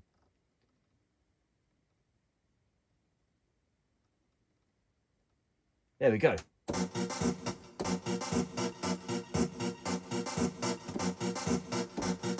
Oh, hang on. I think those apply to the drum kits. So let me just go through some drum kits. Percussion and drums.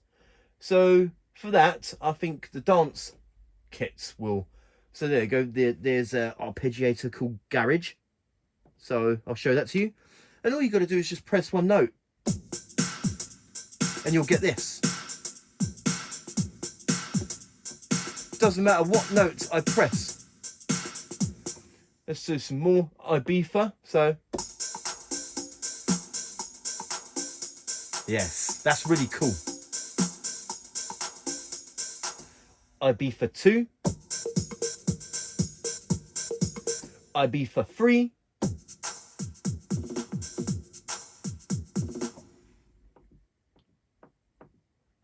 Samba, African. So each of these have a different. So let me just go through some drum kits and see what the default arpeggiators are. So we're on the analog T9 kit, now the analog T8 kit. Each have their default arpeggiator.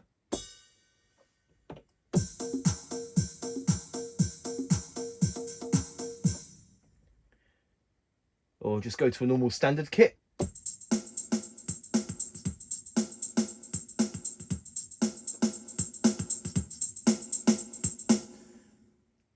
Let's try this dance kit.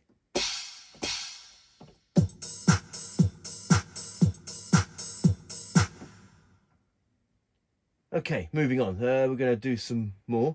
So what about a China kit?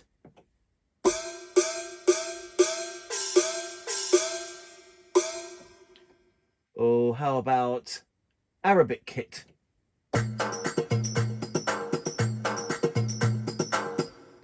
Okay, Cuban kit. So there's arpeggiator types for drum kits. Okay, I'm going to move on back onto piano. Okay, so that's the arpeggiator types. Well, not all of them, because there are over 150 to choose from, and I've only showed a few examples.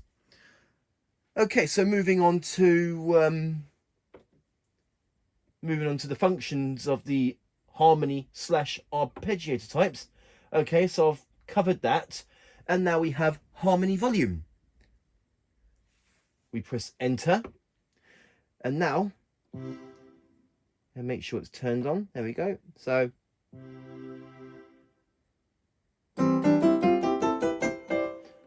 we turn up the volume of the harmony, or turn it down, or turn it more down, or turn it up, in any way that you prefer. So that's the harmony volume. And now, moving on, we have the arpeggiator velocity. Okay, so we press enter and we have original and key. So we've got two choices. Now, original, I'm just going to go back to the arpeggiator sounds, effects rather. It doesn't matter which one I choose. Okay, so okay, it's still turned on. So I'm going to exit that, go back to arpeggiator velocity, enter, and the default is set to key. So the arpeggiator has touch sensitivity.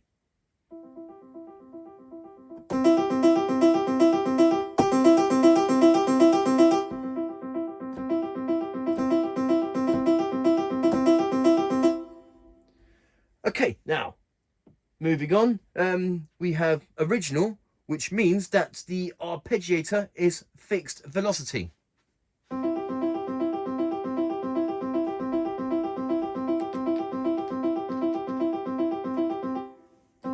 Doesn't matter how soft or hard I play the keys.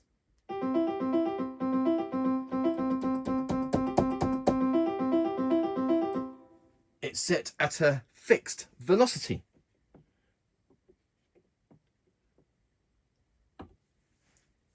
So there you go. And that is the harmony / arpeggiator with the different harmony types and some of the arpeggiator types, as well as the harmony / arpeggio functions, such as volume and the arpeggiator velocity, etc. So there you go. And that is harmony / arpeggiator. Okay, so the last thing that I'm going to show you on part 1 of the tutorial of the Yamaha PSR-EW425 keyboard. Yes, I've realised that if I showed everything in one video, I felt that the video would be far too long for me to show you everything. So I am going to end the tutorial with this. That's what I'm going to show you now. And I will make a part 2 in which I'll be showing you some more functions and features within the Yamaha PSR-EW425. So, the last thing that I'm going to show you on part 1 of this tutorial, and that is the digital effects and DSP control. Because, for the first time, on an entry-level keyboard with Yamaha, we have DSP2, which means that we can layer 2 DSP effects in a sound. So I will show that to you. But first, I'm going to go through some of the digital effects that this keyboard has, such as reverb, chorus, and DSP within the DSP 1 and 2. Okay, so I'm going to hold down Shift, DSP 2, so I can immediately go to, let's exit that. There we go. So first of all, we have reverb. So enter, and then we have, let's see, what do we have all together? We have 12 reverb types. Let me just go through some functions, because what I would like to do, I'll press the wrong button, but that's okay. Reverb, let's go to the main voice, main octave, and maybe change the reverb level so that it's more. Yes, change the reverb level to a higher reverb so you can really notice. Okay.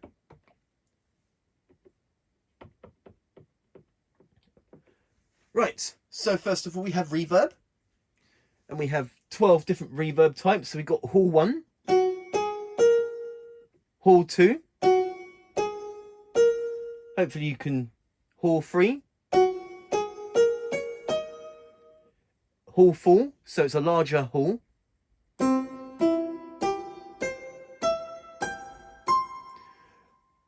Maybe it would be better if I put the main voice reverb at the original default so that you can hear the difference. So my mistake. Oh, we can change the reverb level here, so it's fine. Okay, so reverb level, so put it up to. Okay, so I'm gonna first of all is reverb level. So let's see what would happen if the reverb level was set to 0. There will be no reverb. I'll set it to 127. You'll get the max reverb. But we'll just put it back to normal for now. Okay, so reverb, we got Hall 1, Hall 2, Hall 3, Hall 4, which is a larger room. Hopefully the camera will pick up the different effects. And we have Cathedral. So for this example, I think it might be better if I change the organ sound. Let's just change it into a church organ. So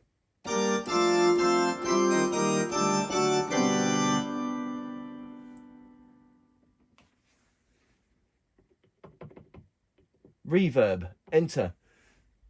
It's already set to Cathedral.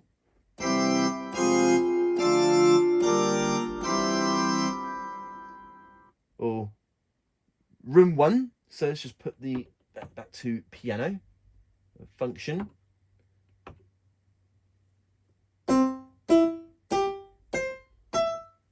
Room 2.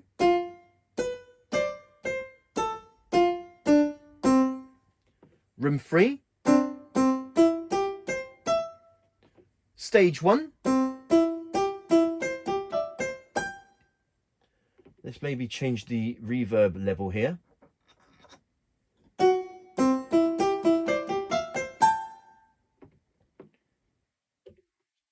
stage 2, plate 1,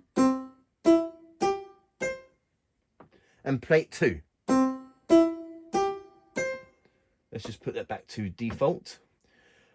So that's the reverb effects, and now we move on to chorus. Okay, so at the moment, go back to the main voice function so that I can change, because with the sound that I'm using, chorus is set to 0.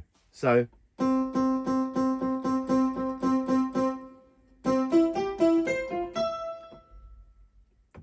anyway, just that's it. Easy way to do it. Okay, chorus. So we have, how many chorus types do we have? We have 5, 6 being off. Chorus 1, chorus 2, chorus 3,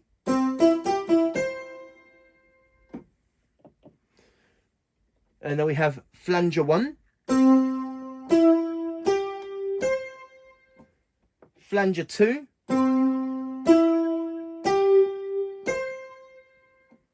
and off.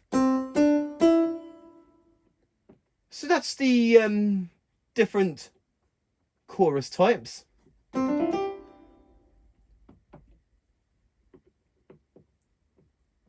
Okay, so master equalizer, I will show you in the next video.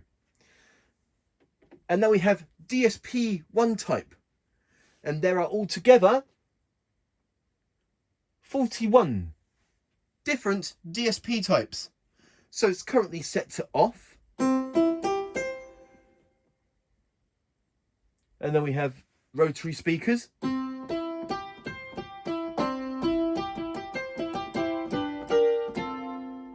Which is better for organ sounds, actually.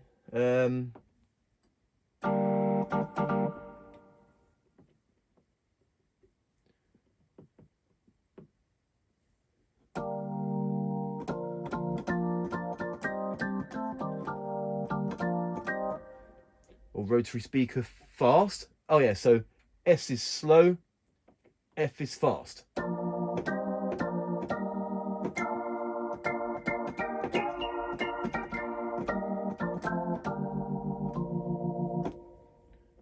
And we have rotary speaker slow.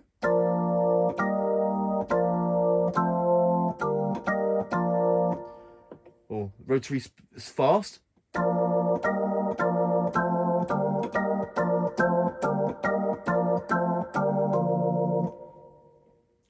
So yes, so many different like DSP effects to choose from. We've got a distortion now.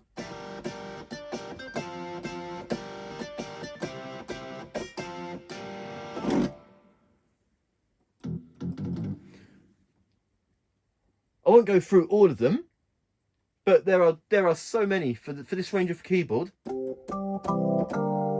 chorus, we have some celeste, symphonic. Although not all DSP effects would suit, say, like the organ sound. Each DSP effect would be suitable for certain instruments, so not all DSP effects would be suitable for a piano sound, for instance. So we've got like flanger DSP type. Let's go to a synth sound so that you can really notice the...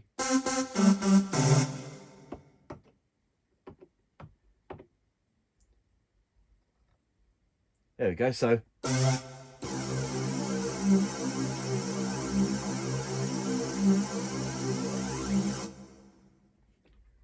Or phaser.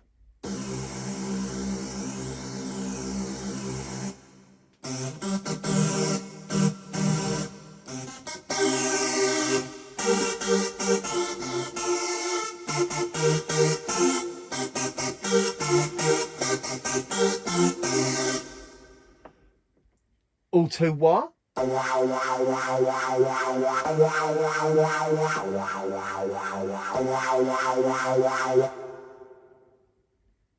or auto wah distortion.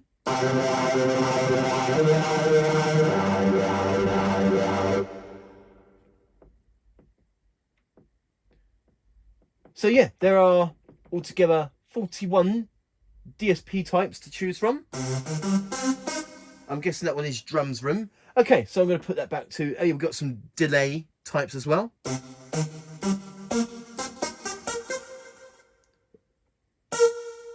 Cross delay 2.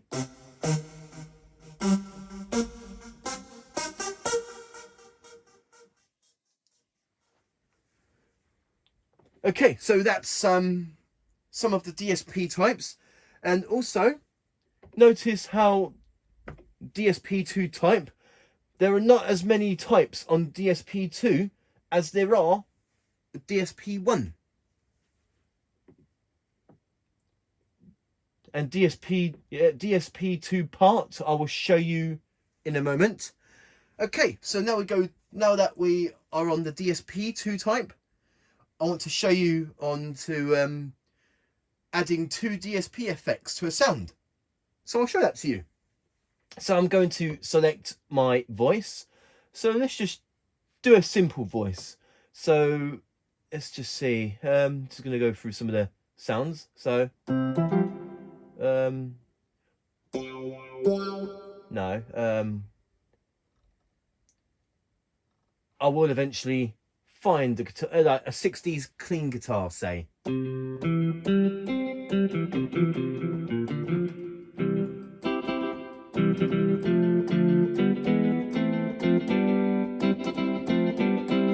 So we'll select that sound and we are going to add 2 DSP types.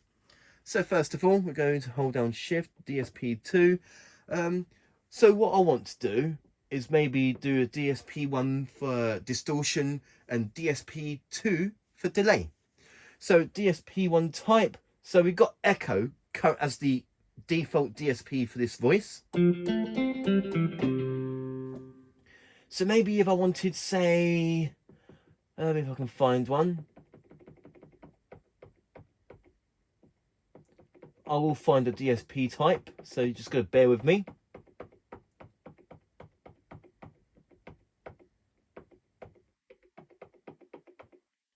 Okay, so let's just say we want to delay.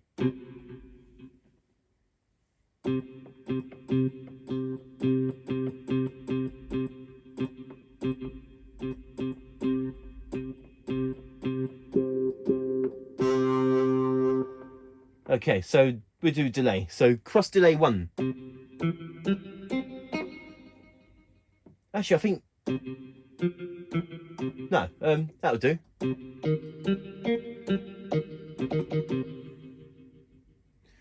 So that would be DSP1. Now moving on, DSP2 type. And make sure we got DSP2 turned on so that we can get the full-on effect. And maybe have a distortion sound. So we got delay on DSP1 and distortion on DSP2. So now it will sound like this.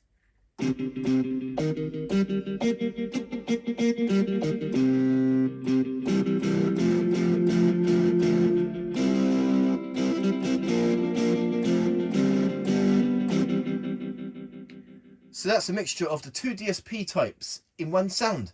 So we got DSP1 as delay and DSP2 as distortion.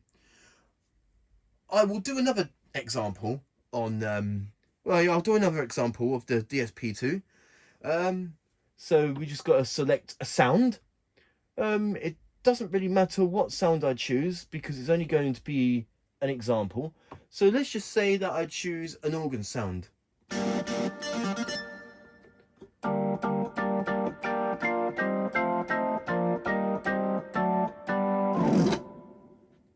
So we do that. Okay. Function. Okay, we're going to change the DSP1 type. So maybe let's have a, just going to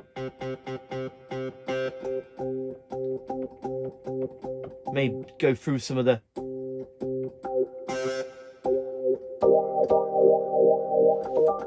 Okay, although not really a suitable DSP type for an organ, but how about an auto wah? So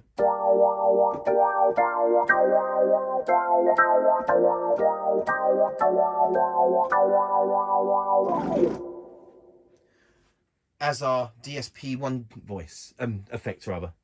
DSP1 effect. Now we're going to move on to DSP2 type. Make sure we turn it on, otherwise it won't work otherwise. And maybe have something like a... maybe have another sound. So maybe have a flanger.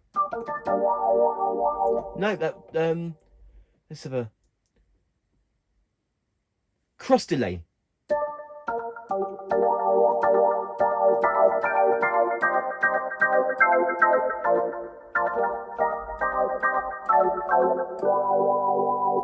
So we got the auto wah effect on DSP1 and cross delay on DSP2.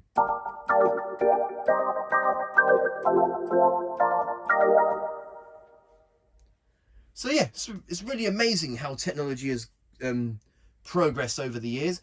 That DSP2, well, that would be non-existent on a keyboard of this range in past years. DSP2, you could like layer 2 DSP types on a sound on the higher range keyboards, such as like the Tyros and back in the day, like the PSR-8000, PSR-9000, PSR-740, 730. It was only existent on mid-range and flagship keyboards, but now has moved away to entry-level keyboards such as this one. So that's the DSP 1 and 2, in which you can layer up to 2 DSP types in one sound. Okay, so the last thing with the DSP 2 part, so we just press enter. Let me just put that back to piano, turn off DSP function so I can start anew. Okay, so DSP 2 part, we have all, keyboard, backing, and mic and sampling. So the sampling would be sort of that, you know, these sort of samplings. Sounds like So I'll go through that with you. So all means everything.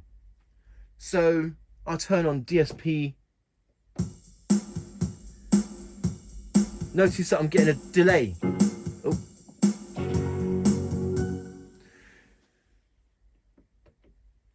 Or how about, say, a distortion?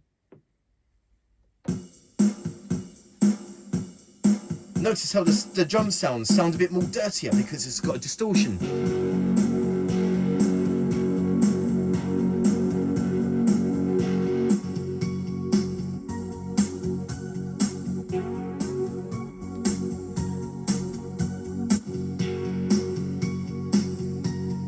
So that function is all, so DSP2 type part, so that's all, so it affects everything, including the sampling, the rhythms, the sounds, microphone, and everything. And now I select keyboard, so it's only the sounds that will have the effect of DSP2.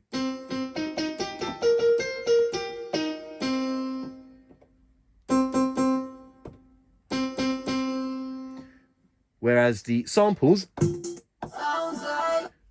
won't have any effect of DSP2. Okay, moving on. Backing, which is the rhythms.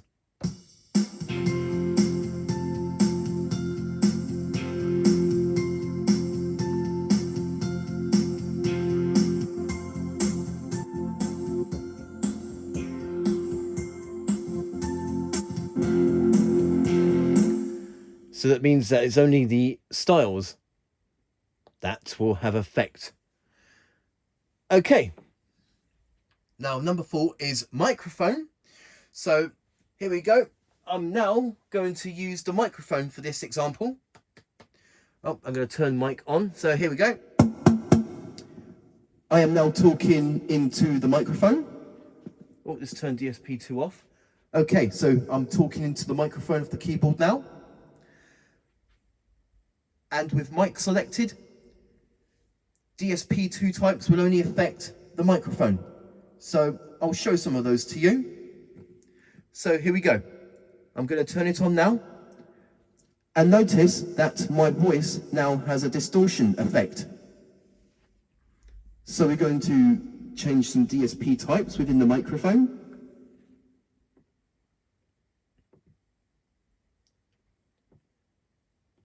So how about a flanger? Though you can't really notice it with my voice. So what if I blew into the microphone? You'll hear it.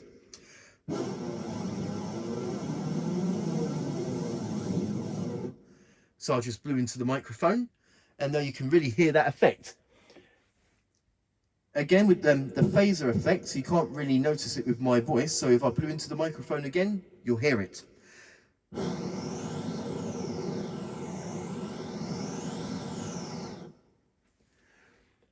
Okay, so we're going to go through some more DSP types. So now we've got cross delay.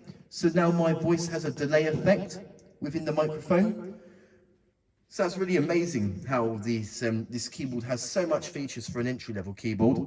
Oh, sorry. So yes, it's really amazing how we're getting so many features on an entry-level keyboard,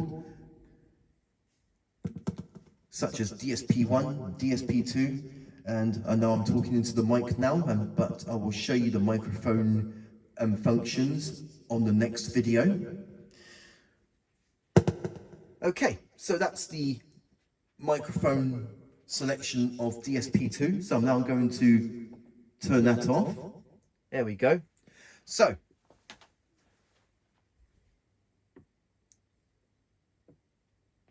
that's the microphone. So that DSP2 only affects the microphone. And now, finally, we have sampling, in which the DSP2 types only affect the sampling. So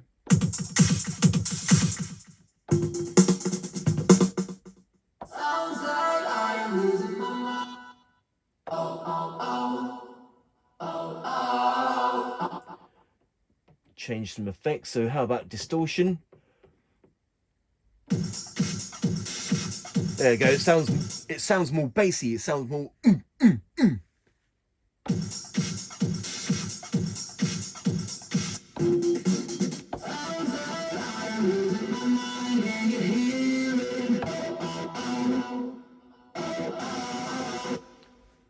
That's really cool.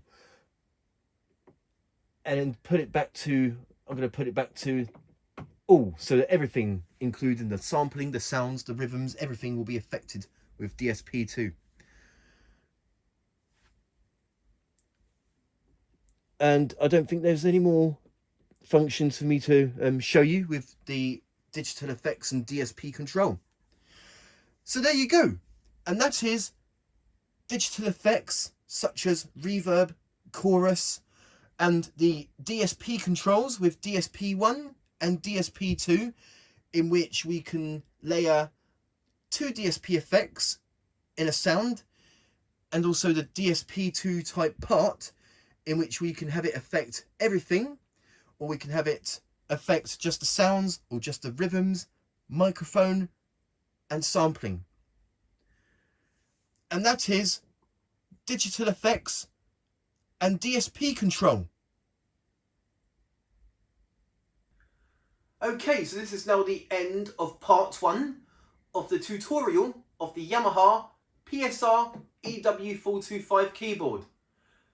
I do hope you have enjoyed this tutorial video and that you have found it useful. So please do write back to me and tell me what you think. Thank you very much for watching, and stay tuned for part 2 of the tutorial of the Yamaha PSR-EW425.